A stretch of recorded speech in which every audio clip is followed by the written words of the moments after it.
Hello everyone, welcome to another new blog. তো আমি আর দিদি মিলে চলে গেছিলাম গৃহপ্রবেশে। এটা ছিল আমার পিসির মেয়ে গৃহপ্রবেশ।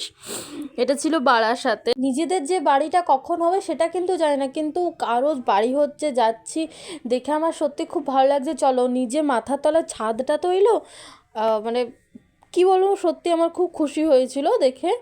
এখানে আমার দিদি আর জিজিও গৃহপ্রবেশ করলো। পুজোর যত সব নিয়ম কানুন হয়, মানে যতগুলো রিচুয়াল আছে, যে যে গৃহপ্রবেশে কী কী হয় না হয়, সেই সবগুলো স্বামী স্ত্রী একসাথে করতে হয় না। তো বাড়ি বানিয়ে নিলাম, বাস হয়ে গেল।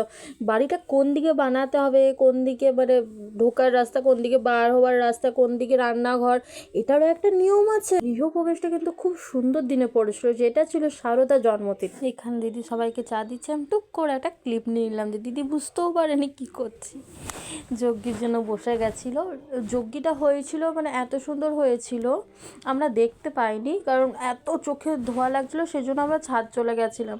ছাদে যে দেখছি যে সবাই খেতে বসেছে, তো আমরা দাঁড়ালাম যে দেখি সবাই ঠিকঠাক খাচ্ছে কিনা, দিয়ে দিলাম সবাইকে। তো আমাদেরকেও বললো যে জলদি জলদি খেয়ে নে, তোরাও বাড়ি যেয়ে একটু রেস্ট করবি।